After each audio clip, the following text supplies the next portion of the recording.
नमस्कार दोस्तों, फिनग्रो चैनल में मैं आप सभी लोगों का दिल से बहुत बहुत स्वागत करता हूँ। दोस्तों, आज पूरे आईटी सेक्टर के बारे में चर्चा करेंगे क्योंकि हर एक के पोर्टफोलियो में कोई ना कोई एक शेयर आईटी का तो रहता ही है। बट एसेंचर के इस तरह के नंबर आने के बाद आईटी सेक्टर के अंदर गिरावट आई है and not to be surprised, Accenture के अंदर भी हमें 3% की गिरावट दिखी है। तो दोस्तों, अभी ये गिरावट कहाँ तक कंटिन्यू रह सकती है वो हम जानेंगे, लेकिन दोस्तों उससे पहले ज़रूर कहना चाहूँगा कि ये एक मैंने आपको वीडियो अपलोड करके बताया था कि आदित्य सन लाइफ एएमसी जो है उसका किस प्रकार से हमें आईपीओ के अंदर अलॉटमेंट मिलेगा। सो उसको आप ज़रूर चेकआउट कर सकते हो। तो चलिए दोस्तों, वीडियो स्टार्ट करते हैं। सबसे आगे हैं हम अपनी नॉर्मल स्क्रीन के ऊपर।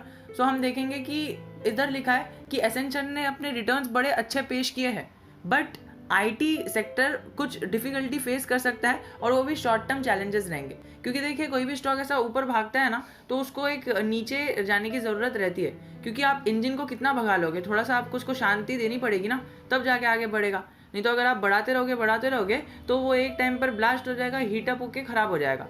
थोड़ा सा ये रनर अप अभी ब्रेकआउट ले रहे हैं, आप कह सकते हो, आप ब्रेक ले रहे हैं बाकी सारे आईटी स्टॉक्स। तो दोस्तों ये हो रहा है, बट शॉर्ट टर्म चैलेंजेस है, तो हमें लॉन्ग टर्म इन्वेस्टर को तो इससे कुछ फर्क नहीं पड़ेगा। बट ये छोटे छोटे अपडेट्स जानकर ही हम स्टॉक मार्केट के गुरु बनते हैं, स्टॉक मार्केट में एक्सपीरियंस हासिल करते हैं। क्योंकि 10 साल से अगर कोई बंदा स्टॉक मार्केट में खाली इन्वेस्ट करके बैठा है तो उसने कुछ भी नॉलेज नहीं लिया है उसने।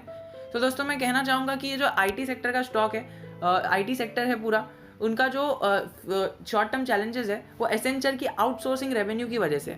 दोस्तों क्या हो रहा है ना, मैं आपको एकदम मेन गेम समझाता हूँ। अभी आउटसोर्सिंग मतलब क्या होता है, मैं आपको सबसे पहले बताता हूँ। अभी फॉर एग्जांपल हमारी कॉलेज है, ऑफिस है, तो उसकी कैंटीन है। तो कैंटीन के अंदर जो रहता है ना कैंटीन, तो वो ऑफिस का नहीं रहता है, लेकिन ऑफिस ने एक कंपनी को या फिर एक बंदे को वो आउटसोर्स कर दिया कि हमारे इधर आके आप ये कैंटीन खोल लो एंड हम आपको जगह देंगे, बट आपको रेंट देना होगा और हमें थोड़ा सा रेवेन्यू देना होगा। तो वो हो गया आउटसोर्सिंग काम। मतलब वो कोर काम नहीं है आपकी इंस्टीट्यूट का, आपके यूनिवर्सिटी का या फिर आपके ऑफिस का, वो कंपनी का आपका कोर काम नहीं है। वो ऐसे छोटे मोटे जो खर्चे रहते हैं, टॉयलेट बनाना हो गया और कुछ छोटे मोटे खर्चे, फॉर एग्जांपल वेलनेस कैंप हो गया, तो ये सारी चीज़ें कंपनी खुद नहीं करती है। कंपनी अपने कोर बिजनेस पे फोकस करती है एंड बाकी सारे काम आउटसोर्स कर देती है।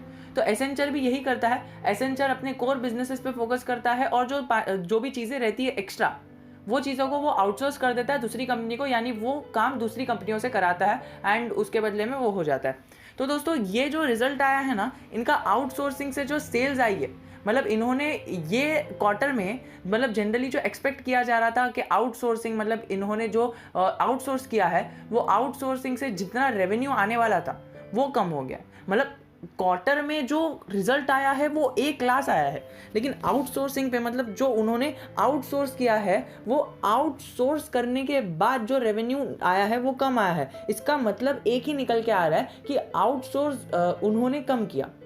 एक ही चीज़ हमें समझ में आ रही है कि उन्होंने आउटसोर्स कम किया, इसीलिए उनका रेवेन्यू कम आया। अब आउटसोर्स का रेवेन्यू कम आया मतलब उन्होंने आउटसोर्स कम किया, तो जो कंपनीज को, आईटी सेक्टर को, ये देखिए, ये टॉप एक नॉच पे डिटेल रहती है। अभी जनरली पब्लिक के पास नहीं रहती है कि एसेंचर ने ये वाली प्रोजेक्ट को ये वाले कंपनी को दे दिया, आउटसोर्स कर दिया। तो दोस्तों, ये सारी डील्स हमारे तक पब्लिक नहीं रहती है। इसीलिए पूरे आईटी सेक्टर के अंदर गिरावट है कि क्या पता एसेंचर किसको देती है अपना रिजल्ट जो है, अपने आउटस्टैंडिंग वर्क को।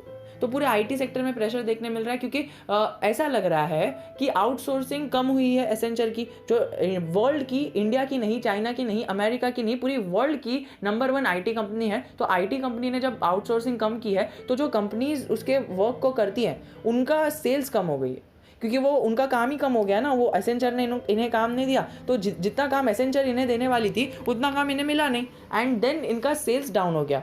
ऐसा अनुमान लगाया जा रहा है एंड वी ऑल नो कि ऐसी कोई कंपनीज आने वाली हैं जो ये क्वार्टर में अच्छा परफॉर्म नहीं करेगी, और ओनली बिकॉज कि उनका जो आउटसोर्सिंग से majority of the chunk of revenue है वो एसेंचर के थ्रू आता है। तो दोस्तों, ऐसा कोई पब्लिकली रिवील नहीं है कि इन्फोसिस इसका एसेंचर का काम करता है, या फिर एकदम छोटी से छोटी कंपनी ब्राइटकॉम ले लो, वो एसेंचर का काम करता है। वी डोंट नो कि कौन सी कंपनी काम करती है, बट वी जस्ट नो कि आईटी सेक्टर के अंदर इन्होंने जो आउटसोर्स किया है वो कम हो गया है। सो ये थोड़ा सा एक आप कह सकते हो स्मॉल टर्म आउटसोर्सिंग रेवेन्यू की वजह से चैलेंजेस फेस करने पड़ सकते हैं। आईसीआईसीआई सिक्योरिटीज़ ने पॉइंट आउट करते हुए कहा है कि इनके जो सिंगल डिजिट का जो डिमांड बढ़ने वाला था वो कम होके डबल डिजिट का डिमांड हो गया। तो दोस्तों ये एक थोड़ी सी खराब न्यूज़ है, बट देखते हैं कौन सी अभी हमें एक पता चल जाएगा, ओवरव्यू आ जाएगा रिजल्ट आने के बाद कि कौन सी कंपनी बेसिकली एसेंचर पे डिपेंड है। हमें एक ओवरव्यू आ जाएगा। हमें ये नहीं कह सकते कि ये कंपनी का रिजल्ट खराब है मतलब एसेंचर के साथ ये डीलिंग करती है, नहीं दोस्तों, हम ये नहीं कह सकते, बट एक अनुमान लगा सकते हैं कि हाँ ऐसा हो सकता है कि आउटसोर्सिंग का काम ये वाली कंपनी एसेंचर का करती है। सो देखते हैं क्या होता है। We don't know, top notch चीज़ें रहती है डील्स में, देखते हैं क्या होता है। लेकिन उससे पहले आपको और एक चीज़ समझनी ज़रूरी है कि जो इनका करंट ईयर का जो ग्रोथ है वो 13% है और इनकी जो करेंसी की टर्म्स है वो कांस्टेंट है। लेकिन उनका जो रिजल्ट है, रेवेन्यू है, सेल्स है, सब चीज़ बढ़ी है। लेकिन जो आउटसोर्सिंग वर्क है उन्होंने वो कम कर दिया है और वहाँ से जो रेवेन्यू आया है वो कम कर दिया है। तो दोस्तों इसकी वजह से जो आउटसोर्सिंग पे एक्सपेंसेस जाता था वो कम हो गया, एसेंचर ने सारी चीज़ें खुद से की एंड एसेंचर का रेवेन्यू बढ़ गया। तो दोस्तों जो लोग इसको आउटसोर्सिंग पे डिपेंड थे, जो कंपनीज, उसको एक भारी भरकम तो नुकसान हो ही गया होगा, बिकॉज ये एक टॉप कंपनी है। तो टॉप कंपनी के साथ अगर कोई काम है और टॉप कंपनी साइड हट जाती है तो कंपनीज को नुकसान हुआ होगा। देखते हैं कौन सी कंपनी होती है। छोटी से छोटी कंपनी 3i इन्फोटेक भी हो सकती है, या फिर बड़ी से बड़ी कंपनी इन्फोसिस भी हो सकती है, विप्रो भी हो सकती है, वी डोंट नो। क्योंकि आप देखो तो पिछले कुछ क्वार्टर से सारे आईटी सेक्टर के अंदर अपवर्ड मूवमेंट आ रही है। अब दोस्तों सबसे पहले बात करेंगे कोफोर्ज की। तो कोफोर्ज थोड़ा सा महंगा स्टॉक है, इसीलिए कई सारे इन्वेस्टर के पोर्टफोलियो में नहीं रहता है, एंड इसीलिए मैंने ये चालू किया ताकि थोड़ा सा पेशेंस रख सके आप कि जो जनरली रिटेल इन्वेस्टर्स, जो बिगनर्स हैं, उनके पास पेशेंस नहीं रहता है। इसलिए जो एकदम सस्ते स्टॉक्स खरीदते हैं वो मैंने लास्ट में रखा है ताकि आपको एक ओवरव्यू आ जाए। बिकॉज अगर आप खुद के स्टॉक का देखोगे तो फिर उसके अंदर कुछ फ़र्क नहीं पड़ने वाला है। अगर आप पूरे आईटी सेक्टर के बारे में जानकारी रखोगे तो आपको ये अच्छा लगेगा। दोस्तों अगर आप अभी तक वीडियो में बने हुए हो, भले ही 10-12 लोग देख रहे हैं, आई डोंट केयर, बट आपको ये आउटसोर्सिंग के एसेंचर के रिजल्ट के बारे में पता चला। अगर आपको अभी इस वीडियो के माध्यम से पता चला है तो अभी वीडियो पॉज करके कमेंट करना कि यस सर, आउटस्टैंडिंग जो एक्सपेंसेस है, आउटस्टैंडिंग जो इनकम है एसेंचर की वो कम हो गई है। हमें ये नहीं पता था कि आउटस्टैंडिंग जो इनकम है वो कम होने की वजह से पूरे आईटी सेक्टर के अंदर प्रेशर आ रहा है। ये सुना तो होगा, लेकिन शायद मैंने थोड़ा सा डिटेल में एक्सप्लेन कर दिया। सो दोस्तों कोफोर्ज के अंदर आपको गिरावट देखने मिल रही है। सो इसके अंदर गिरावट अच्छी खासी 10% की हो गई है। सो मुझे तो नहीं लगता है कि कोफोर्ज आगे जाके और आपको 10% नीचे मिलेगा कभी, क्योंकि इसके अंदर इतनी बड़ी गिरावट कभी आती नहीं है और हमने देखा भी नहीं है इतनी बड़ी गिरावट आना। तो आप इसको करंट लेवल पे थोड़ा थोड़ा करके एक्यूमुलेट कर सकते हो, क्योंकि देखिए जब भी रनर अप देता है तो ऐसा रनर अप देता है, बिना रुके रनर अप देता है, और बहुत लंबा रनर अप दे चुका है। इस प्रकार का चार्ट जाता है दोस्तों। सो अगर इस प्रकार का चार्ट का हमें मज़े लेने हैं तो फिर हमें थोड़ा सा लंबा होल्ड करना पड़ेगा। और ये तो सिर्फ 1 साल के रिटर्न है। मैक्सिमम रिटर्न्स इस प्रकार है कि ये लिस्ट हुआ था 21 अगस्त 2020 में और अभी सितंबर 2021 होने वाला है। सो दोस्तों 1 साल से ऊपर हो चुका है और रिटर्न्स भी हमें बहुत ही अच्छे बना के दिया है। तो आप इसके साथ भी कंटिन्यू कर सकते हो। ये मैं क्यों कह रहा हूँ, ओनली बिकॉज इसका जो पी रेशियो है वो 64 का है, जो इसे एक वैल्यू बाय बना देता है कि अभी ज़्यादा गिरा नहीं है स्टॉक, मतलब ज़्यादा गिर चुका है, अभी और ज़्यादा गिरने की प्रोबेबिलिटी कम ही लगती है हमें। और इन्हें जो आर्टिकल मिल रहा है, आप कोफोर्ज का आके ये पढ़ लेना। ये कोफोर्ज के बारे में जो मैंने अभी बताया वो पूरे आर्टिकल के अंदर यही लिखा हुआ है, कुछ 5 मिनट्स रीड है, तो आप उसको ज़रूर पढ़ सकते हो। तो दोस्तों आगे बढ़ते हैं हमारे हैप्पीएस्ट माइंड की तरफ। दोस्तों हैप्पीएस्ट माइंड एक ऐसा शेयर है कि अभी आपको पता है ASM लिस्ट 4 में दिखाई दे रहा है, लेकिन फिर भी स्टॉक गिर नहीं रहा है। दोस्तों देखो, जहाँ सारा इंफ्रा जो IT सेक्टर है, निफ्टी ITI गिर रहा है, उसमें इसने ना इतनी कम गिरावट दिखाई है।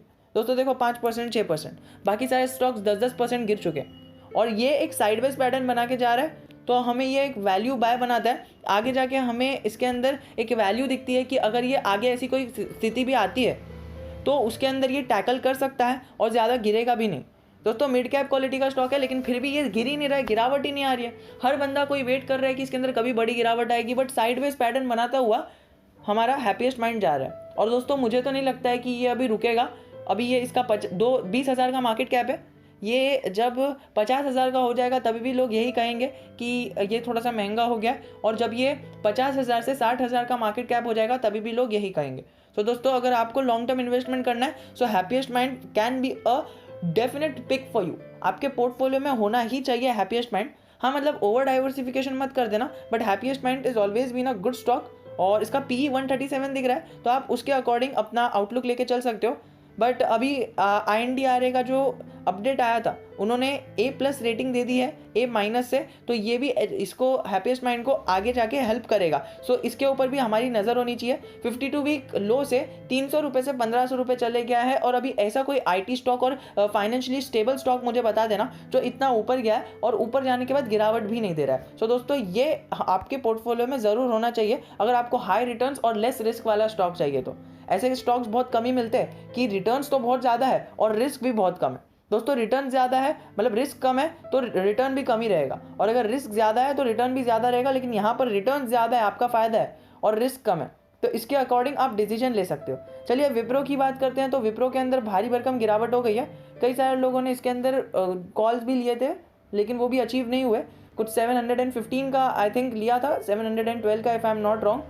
सो दोस्तों आपको जो लॉस हो रहा है वो अभी कुछ 14 तक है, अक्टूबर तक आपके पास जो कॉल है।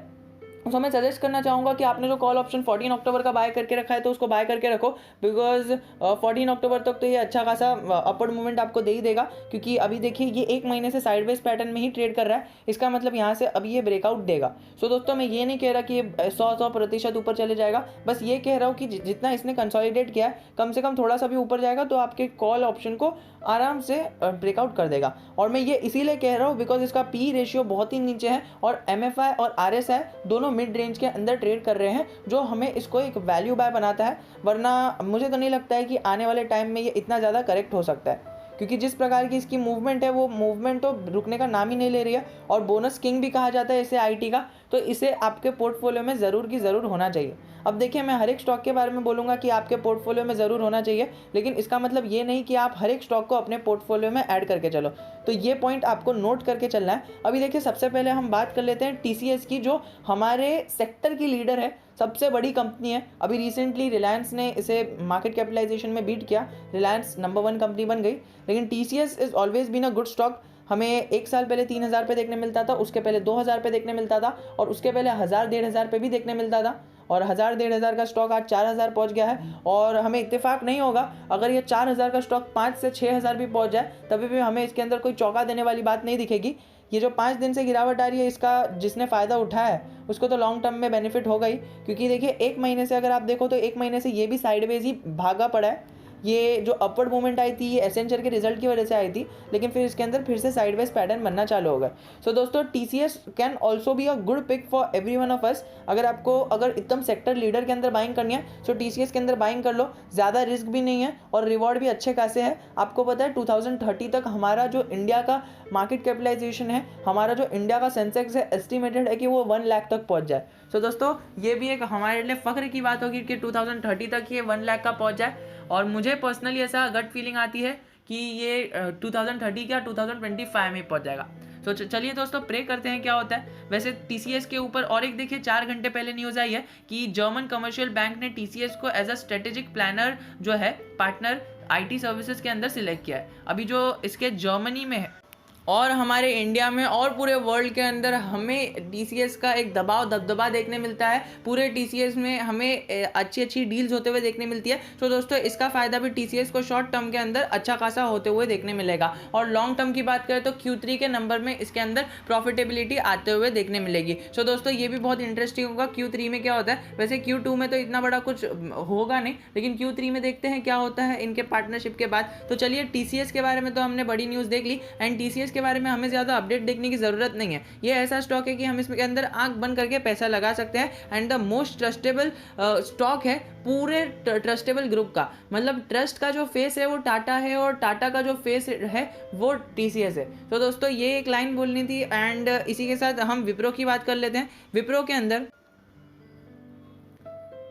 दोस्तों ये न्यूज़ हमें ना विप्रो की सुबह आते हुए देखने मिली थी कुछ 7 बजे के आसपास, 7:30 बजे के आसपास, लेकिन फिर भी हमें विप्रो के शेयर में ज़रा भी कोई मूवमेंट नहीं देखने मिली, उल्टा शेयर गिरा है। तो दोस्तों इसका जो फ़ायदा है हमें साफ साफ देखने मिलता है कि विप्रो के शेयर के अंदर अभी तो गिरावट है वो कुछ ज़्यादा ही हो रही है। सो अभी आप थोड़ा थोड़ा करके फ्रेश पोजिशन बना सकते हो, बिकॉज इसका जो MFI इंडेक्स और RSI इंडेक्स हमें मिड रेंज के अंदर देखने मिल रहा है। सो ये एक वैल्यू बाय हो सकता है आने वाले टाइम में। और विप्रो के अंदर ये जो मूवमेंट है ये Q3 के अंदर आपको आराम से देखने मिल सकती है, क्योंकि देखिए ग्रामीण फोन पार्टनर विप्रो के साथ हुआ है, एंड फिर हमें TCS का देखने मिला पार्टनरशिप, और हमारे इन्फोसिस के अंदर भी पार्टनरशिप देखने मिली। सो दोस्तों ये सारे जो बड़े बड़े दिग्गज स्टॉक है इंडियन IT कंपनी के अंदर, इंडियन IT जो इंडेक्स है उसके अंदर हमें 3 दिग्गज स्टॉक, हमें TCS देखने मिलता है, उसका पार्टनरशिप हुआ जर्मनी से एंड जर्मनी की एक कंपनी से, एंड फिर बाद में हमारे विप्रो का ग्रामीण फोन से पार्टनरशिप हुई,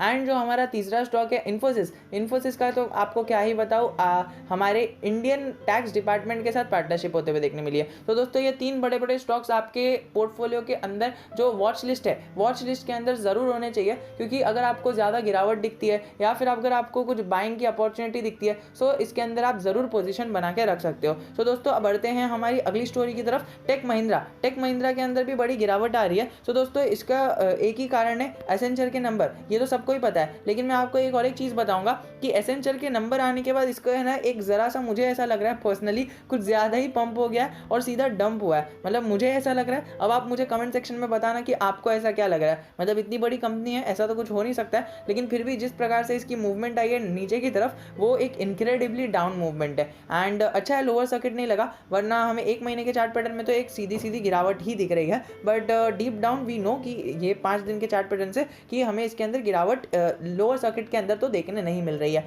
तो दोस्तों ये भी बहुत ही एक अच्छा स्टॉक है, वॉलेटाइल रिटर्न्स देता है, मतलब एक आध साल तक अगर वो नेगेटिव में चले गया तो चले गया, लेकिन फिर बाद में जो चालू होता है वो अच्छे से चालू होता है। तो दोस्तों अगर आपको ऐसा रिस्की स्टॉक चाहिए तो आप इसके साथ बन सकते हो, और मुझे तो लगता है आगे भी इसका ऐसा ही पैटर्न कंटिन्यू रहेगा, क्योंकि देखिए ये गिरता है फिर बाद में बढ़ता है, फिर बाद में बहुत लंबी अपवर्ड मूवमेंट देता है, फिर लंबा गिरावट भी देता है, फिर लंबा अपवर्ड मूवमेंट भी देता है। सो दोस्तों वी कांट से कि ये अभी गिर जाएगा अभी बढ़ेगा, अगर गिरना चालू हो गया तो सर ये 1 आध साल तक तो आराम से आप पकड़ के चलो, आपके पैसे को डुबाएगा, लेकिन फिर बाद में उछालेगा भी। सो जिसके पास पेशेंस है 5-10 साल का मूवमेंट है उसको इसके साथ जाना चाहिए। बट मुझे अभी भी पर्सनली लगता है कि अगर आपको थोड़ा सा अच्छा स्टॉक चाहिए ना तो TCS, विप्रो, इन्फोसिस के साथ चले जाओ, और दूसरा अगर आपको चाहिए तो happiest mind should be a good pick for you all. और इसके अंदर हमें एक और एक न्यूज़ देखने मिली माइंडट्री और HCL टेक के बारे में, लेकिन उससे पहले हम देख लेते हैं 1 महीने पहले इसकी न्यूज़ आई थी टेक महिंद्रा की कि उसने डेडिकेटेड गूगल का क्लाउड जो है वो बिजनेस यूनिट सेटअप किया है, लेकिन फिर भी हमें 1 महीने पहले का चार्ट पैटर्न देखें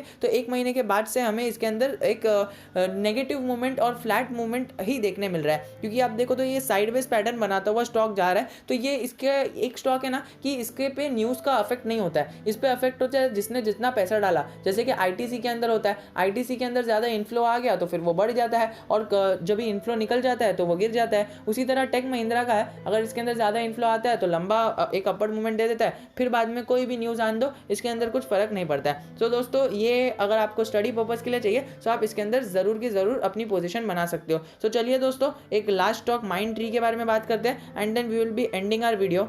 तो हमें मार्केट एक्सपर्ट जो माइंडट्री को उन्होंने सेल किया है और HCL टेक और टेक महिंद्रा को बाय करने की एक सलाह नहीं कह सकते, लेकिन एक हमें उसकी तरफ डाइवर्ट किया है कि इसके अंदर हमें माइंडट्री के अंदर सेलिंग देखने मिल रही है, ये इनके तरफ से गिरीश पाई की तरफ से, और उसी तरफ उन्होंने माइंडट्री को सेल करके HCL टेक और टेक महिंद्रा के अंदर अपनी पोजीशन बाय करने की एक प्रोबेबिलिटी बताई है। सो दोस्तों इनका एक अपना ओपिनियन है, सो आपको न्यूज़ बेस्ड स्टॉक पे नहीं जाना है। मैंने आपको यही बताया कि अगर कोई बोल रहा है तो वो अपने ओपिनियन से बोल रहा है। स्टॉक मार्केट में यही तो है, किसी को पता नहीं रहता है कि आगे क्या होने वाला है। Not even the biggest agencies of the world, not even the smallest investor of the world. तो हमने सारी चीज़ें होते हुए देखी है इसके अंदर, उगते सूरज ढलते देखे, खोटे सिक्के चलते देखे। तो स्टॉक मार्केट का यही एक रूल है कि आप प्रेडिक्ट नहीं कर सकते, लेकिन खुद के दम पर जितना आपने एनालिसिस किया है वो आपको लॉन्ग टर्म में हेल्प ही करेगा। भले ही आपका कैपिटल चले जाए, वाइप ऑफ हो जाए, स्टॉक मार्केट को आप एक समझ लीजिए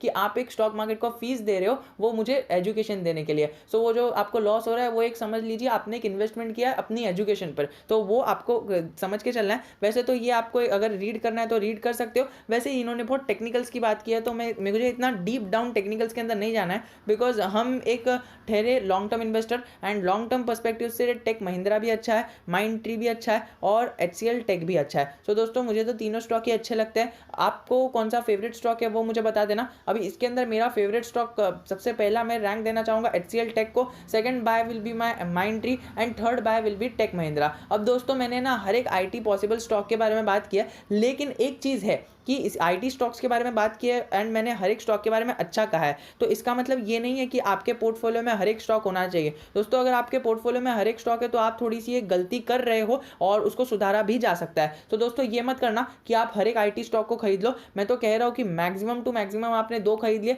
बस बहुत ज़्यादा हो गया। आपने 1 खरीद लिया वो बेस्ट हो गया। तो आपको ज़्यादा ओवर डाइवर्सिफिकेशन नहीं करना है, और ज़्यादा से ज़्यादा एक सेक्टर के अंदर, मतलब अगर फॉर एग्जाम्पल आपने IT सेक्टर पकड़ा है तो IT सेक्टर के अंदर आपको 10% से ज़्यादा इन्वेस्टमेंट नहीं करना है। This is for just for an example, it is not for only IT sector, it is for all of the sectors in the market. जितने भी सेक्टर्स मार्केट में उपलब्ध है सारे सेक्टर्स में यही एक रूल अप्लाई होता है। पोर्टफोलियो के अंदर आपको किसी भी सेक्टर के अंदर 10% से ज़्यादा की एंट्री नहीं लेनी है। तो चलिए दोस्तों आज का वीडियो इधर ही समाप्त करते हैं, और अगर आपको कोई भी क्वेरी है रिलेटेड एनीथिंग, मुझे आप कमेंट सेक्शन में कमेंट कर सकते हो, एंड मैं बेस्ट पॉसिबल टाइम में आपके कमेंट का जवाब देने की कोशिश करूंगा। तो जय हिंद, जय भारत, और अगर कुछ भी डाउट है comment section is always open for you.